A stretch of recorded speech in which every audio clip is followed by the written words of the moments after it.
அனைவருக்கும் வணக்கம். Molecular genetics episode 17ற்கு அன்புடன் வரவேற்பது உங்கள் PM. In this episode, we are going to study the proof for the semi-conservative replication of DNA. Before entering into the experimental details of Michelson and Stahl, you have to understand certain basic concepts involved in this experiment. Then only you can clearly understand and appreciate the analytical approach of this experiment, which is a milestone in the history of molecular biology. Come, let's move. To have a better understanding of Michelson and Stahl's experiment, first you need to know what is centrifugation, because they employed the method of centrifugation to separate the DNA of various densities. வெவ்வேறு அடர்வுகள் கொண்ட டிஎன்ஏக்களை பிரித்தெடுப்பதற்காக அவர்கள் மைய விலக்கு சுழற்சி முறை என்ற ஒரு முறையை பயன்படுத்தினர். So, you need to know what is centrifugation. Then, what are light and the heavy nitrogens?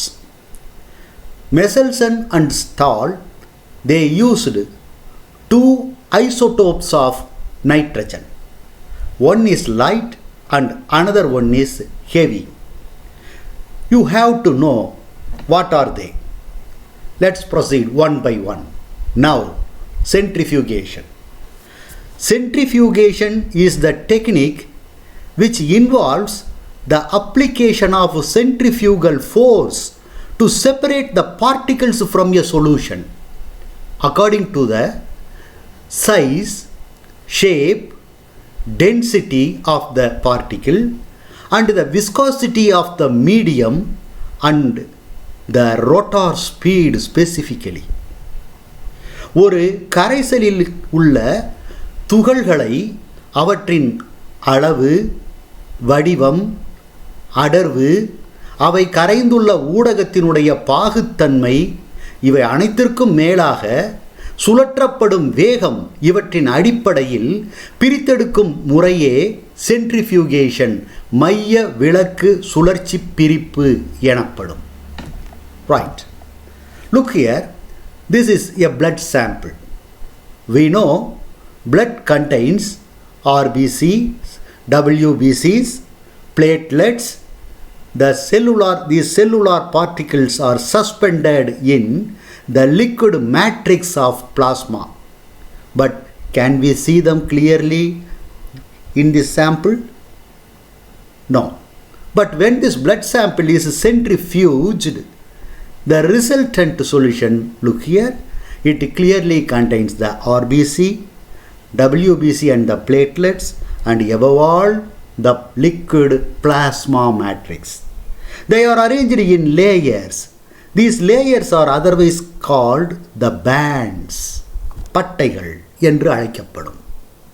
Next, what are N14 and N15 isotopes? These two are the isotopes of nitrogen. They differ in their atomic mass. Remember, N15 is not a radioactive isotope.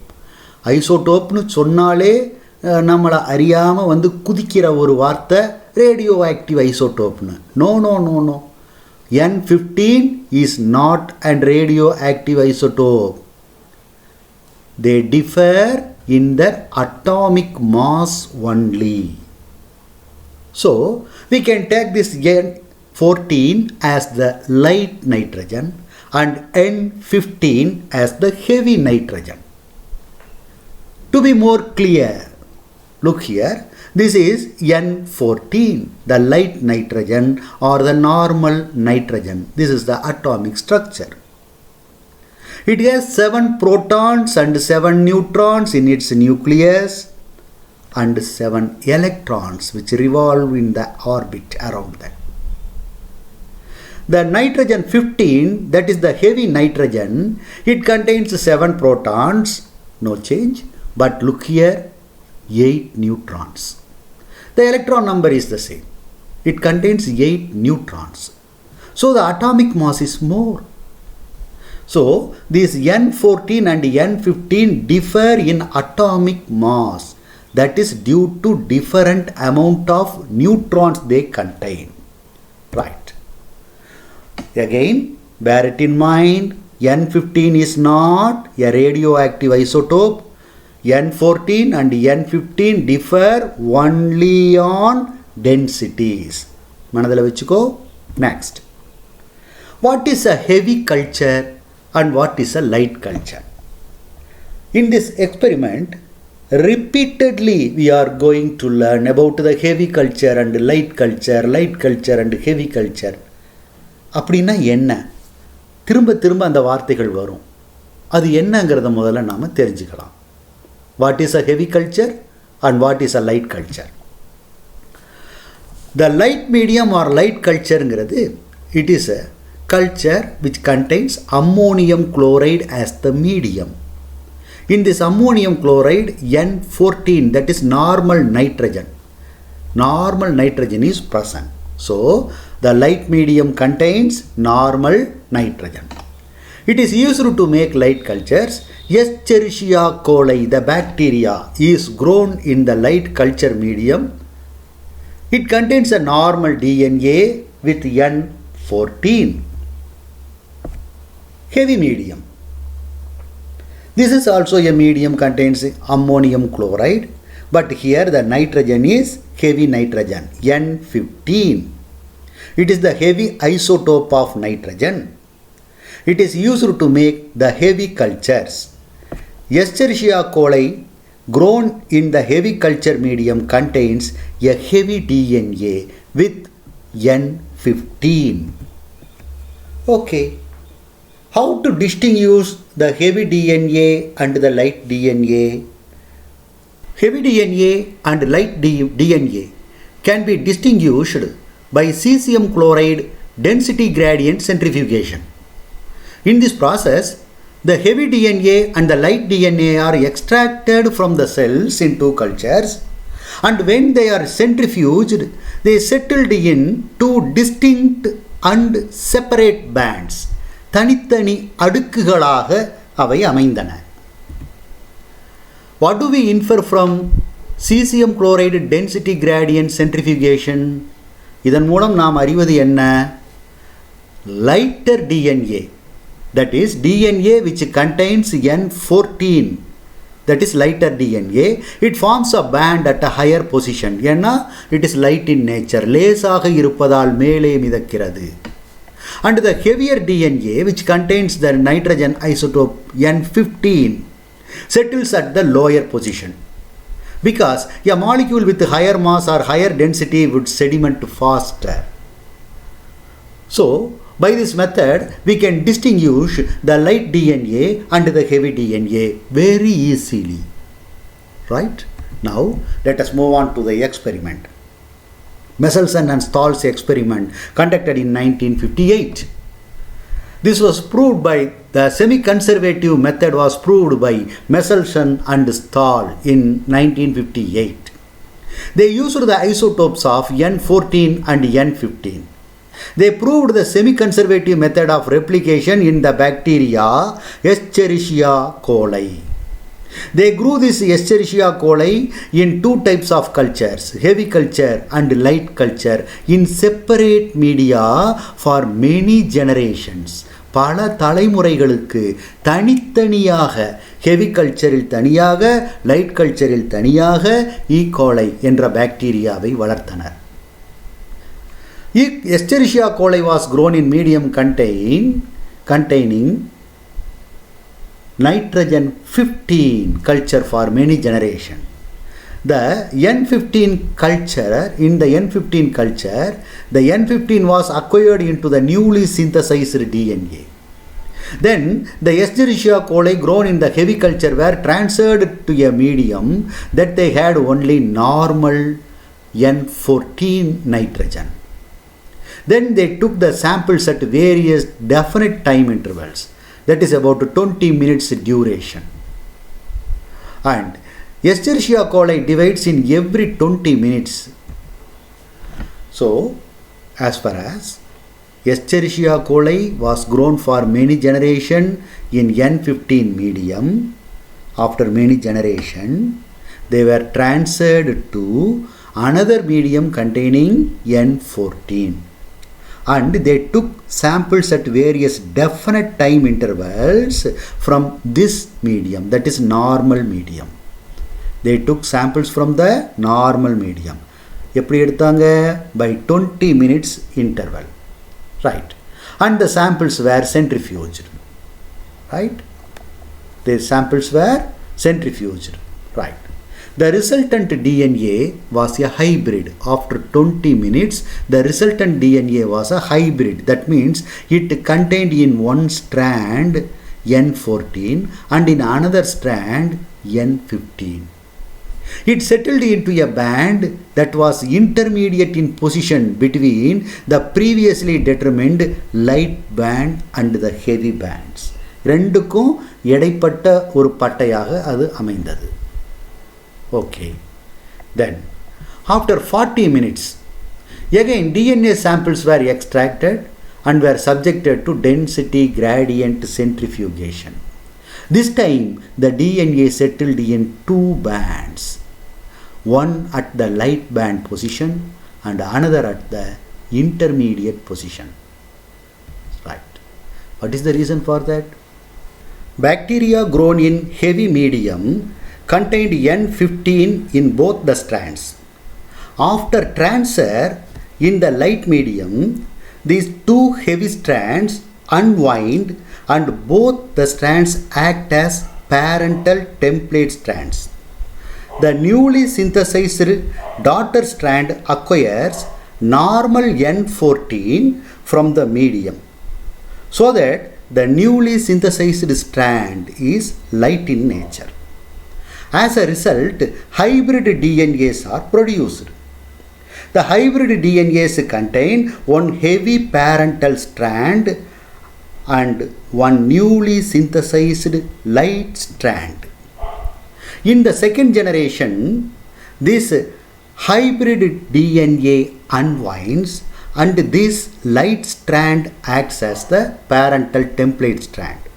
The newly synthesized strand is also light in nature. Then this heavy strand, it acts as a parental template strand and the newly synthesized strand is light in nature. So as here, this light strand acts as a parental strand and a complementary new light strand is produced. This heavy strand acts as a parental template strand and a complementary light new strand is produced. So in the second generation, the DNAs with N14 are 2 in number and the hybrid DNAs are 2 in number. Right? When subjected to the centrifugation, see, this DNA, it contains only heavy DNA, it forms a single band at the bottom. In the first generation, since it contains the hybrid DNA, it forms a band at the intermediate position. And in the second generation, two bands are produced, one light band and one hybrid band. So the inference is, these results confirm Watson and Crick's semi-conservative replication hypothesis. Next, we are going to see problems based on Michelson and Stahl experiment. Shall we see?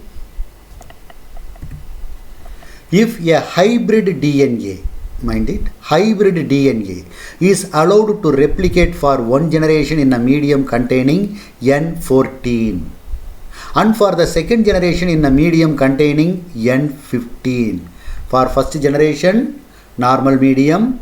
For the second generation, heavy medium. Then what is the proportion of light, heavy and the hybrid DNA obtained respectively. Let us analyze and find the solution. This is the given hybrid DNA. It is grown for the first generation in the normal medium. It replicates to produce one hybrid DNA helix and one light DNA helix.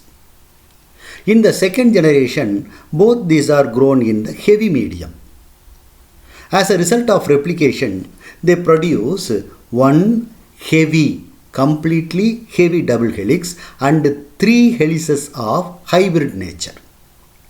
So, the proportion or the percentage is heavy DNA 25%, hybrid DNA 75%, and there is no light DNA at all.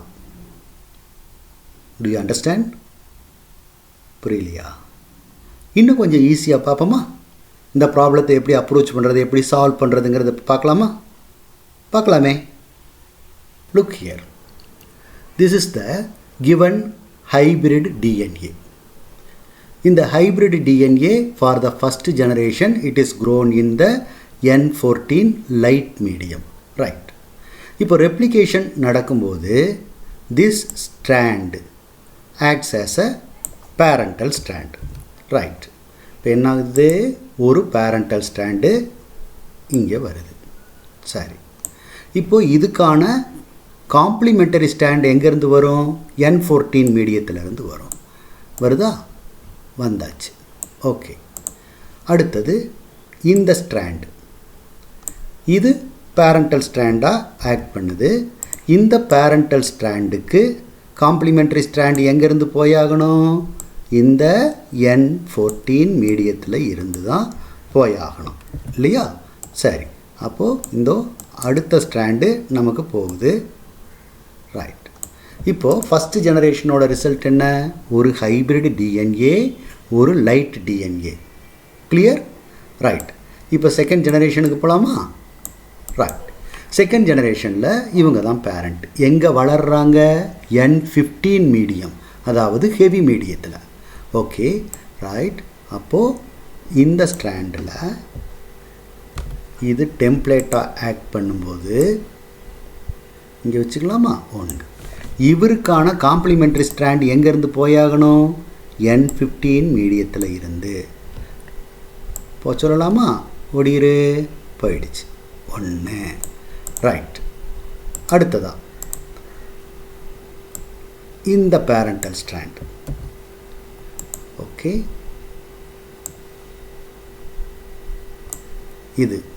இதுக்கு எங்கேருந்து போயாகணும் complimentary stand? N15லேருந்து தான் போகணும். இந்தோ போயிடுச்சு. அப்போ ஒரு hybrid DNA. அப்போது இது இங்கே, இது இங்கே. முடிஞ்சுதா? அடுத்தது பார்க்கலாமா? இவர் பாக்கி இருக்கார் இல்லையா? இவர் எடுத்துக்கோமே. ஓகே. இந்த பேரண்டல் ஸ்ட்ராண்டு டெம்ப்ளேட் ஸ்ட்ராண்டாக இங்கே வருது. அப்போ இவருக்கு காம்ப்ளிமெண்ட்ரி ஸ்ட்ராண்ட் எங்கேருந்து போயாகணும்? எங்கேருந்து போகணும்? N15ல் இருந்து இப்போ சொல்லலாமா? ஓடிரு ஓடிரு ஓடிரு ஓடிரு போயிடுச்சு. அப்போ இதுவும் யார்? Hybrid DNA. ரைட். இன்னும் இவர் பாக்கி இருக்கார்ல? ரைட். இவர் பேரண்டல் ஸ்ட்ராண்ட். ஓகே. வந்துட்டார். இவருக்கு காம்ப்ளிமெண்ட்ரி ஸ்ட்ராண்ட் எங்கேருந்து போயாகணும்? இந்த N15லேருந்து போ சொல்லுவோமா? போயாச்சு போயாச்சு போயாச்சு. ஓகே. அவ்வளோதான். இப்போ இங்கே எண்ணிப்பார். 1 2 3 4. இது யார்? Heavy DNA. இது யார்? ஹைப்ரிட். இது யார்? ஹைப்ரிட். இது யார்? ஹைப்ரிட். அப்போ மொத்தமாக பார்க்கும்போது நமக்கு ஹெவி டிஎன்ஏ எத்தனை இருக்குது? 1, அதாவது 25%. ஹைப்ரிட் டிஎன்ஏ எத்தனை இருக்குது? 1 2 3, 75%. லைட் டிஎன்ஏ எதுவுமே இல்லை. அப்போ the result is heavy DNA 25%, hybrid DNA 75%. There is no light DNA at all. புரிஞ்சுதா? அப்போது இந்த மாதிரி ப்ராப்ளம் கொடுக்கும்போது ஸ்ட்ராண்ட் ரெண்டையும் தனித்தனியாக பிரித்து ஒவ்வொன்றுக்கும் எதிலிருந்து காம்ப்ளிமெண்ட்ரி ஸ்ட்ராண்ட் போடுற அப்படிங்கிறத முடிவு பண்ணிக்கோ. கரெக்டான ரிசல்ட் வரும். ஓகே. சரி. Let us conclude this episode, and in the next episode we are going to see the enzymes and the mechanism of replication. Till then, bye.